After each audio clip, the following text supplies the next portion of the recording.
Hello to my YouTube family. তো আজকে এটা আমার প্রথম লং ভিডিও।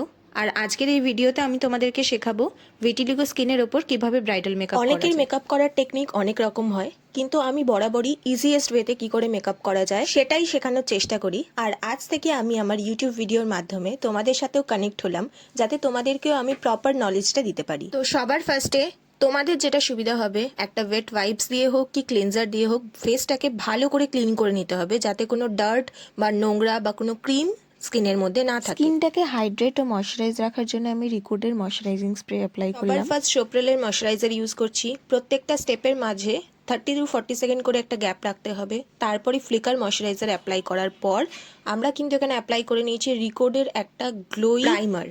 এই প্রাইমার অবধি অ্যাপ্লাই করার পর তোমাদেরকে কিন্তু 1 মিনিট মতো ছেড়ে দিতে হবে স্কিনটাকে, যাতে স্কিনের সব কিছু জিনিস ভালোভাবে ম্যানেজেবল হয়ে অ্যাডজাস্ট হয়ে যায়। আমার মডেলের আন্ডার আইতে হালকা একটু ডার্ক স্পট ছিল, তাই জন্য আমি সেটাতে সোপারেলের কনসিলার প্যালেট দিয়ে হালকা করে কারেক্ট করার পর আমি দুটো ফাউন্ডেশন এখানে ইউজ করব।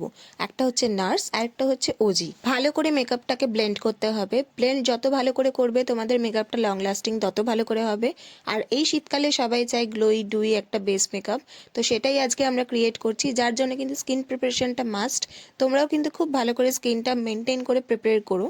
এরপর হাইলাইটিংয়ের জন্য আমি আইম্যাজিকের একটা ফেয়ার টোনের কনসিলার লিকুইড কনসিলার অ্যাপ্লাই করেছিলাম। সেটাকে হাইলাইটেড পয়েন্টে ভালো করে অ্যাপ্লাই করে সেটাকেও খুব ভালো করে ব্লেন্ড করতে হবে। আমার দেখানো স্টেপ বাই স্টেপ মেকআপটা যদি তোমরাও ফলো করতে পারো, তাহলে কিন্তু তোমরাও খুব সুন্দর একটা বেস অ্যাচিভ করতে পারবে আর তোমাদের ব্রাইডকে খুব খুশিও করতে পারবে। অনেক একটা ভালো ব্লাশের নাম জানতে চাও, তো আমি তোমাদের সাজেস্ট করব ফরএভার 52 এর পেন ব্লাশটা নিতে। এটা খুব ভালো ব্লেন্ডেবল আর খুব ভালো এটাতে কভারেজও আসে। ব্লাশ অ্যাপ্লাই করার অনেক রকম টেকনিক থাকে। যদি তোমাদের ব্রাইড চায় যে নিজের মুখটাকে গোল দেখাবে, মিষ্টি দেখাবে, তাহলে ব্লাশটা একদম গাল থেকে অ্যাপ্লাই করা স্টার্ট করবে, তাহলে মুখটা খুব সুন্দর মিষ্টি আর বড় দেখতে লাগবে। এবার আমি অ্যাপ্লাই করব কন্ট্যুর। কন্ট্যুরের জন্য আমি সেম ফরএভার 52 এর একটা পেন কন্ট্যুর আছে, আমি পরের ভিডিওতে তোমাদেরকে সব দেখিয়ে দেবো। আমি এটাই অ্যাপ্লাই করছি। আর আমি কন্ট্যুর করে মুখটাকে বেশি কাটবো না, তাই জন্য একটা হালকা হালকা লেয়ার অফ কন্ট্যুরই আমি ইউজ করছি। আমি যেহেতু বললাম আমি কন্ট্যুর দিয়ে ফেসটাকে বেশি কাটবো না, তাই জন্য আমি ডাইরেক্ট ব্লেন্ডার দিয়ে কন্ট্যুরটাকে ব্লেন্ড করছি। এটা তোমরাও অ্যাপ্লাই করতে পারো, দেখবে খুব সুন্দর ফিনিশ আসে। আর নোজেও আমি ঠিক ডাইরেক্ট ব্লেন্ডার দিয়ে ব্লেন্ড করছি। এবার আসছে base lock technique. Base lock বলতে অনেকে বোঝে পুরো পাউডারের কৌটোটাকে উল্টে দিতে, এটা কিন্তু একদমই ঠিক নয়। আমার যতটা দরকার ততটাই আমি পাউডার লকিং করব। আমার বেস লকের টেকনিক হচ্ছে এটা, যে আমি ফার্স্টে কম্প্যাক্ট দিয়ে বেসটাকে লক করি, তারপর ট্রান্সলুশন পাউডার দিয়ে আমি ওটাকে সেট করি। এইভাবে বেসটা লক করলে অনেক কিন্তু সুবিধা আছে। যেমন তোমার বেসটা কিন্তু সহজে ফেটে যাবে না, তার সাথে একটা হাই ডেফিনেশন ফিনিশিং দেবে। তার সাথে তোমার আন্ডার আই বা লিপ এরিয়াতে অনেকের হয় যে ক্র্যাক পড়ে যায় বা অনেকের হয় পাউডারি লাগে স্কিনটা, এরকম কিন্তু একদমই মনে হয় না।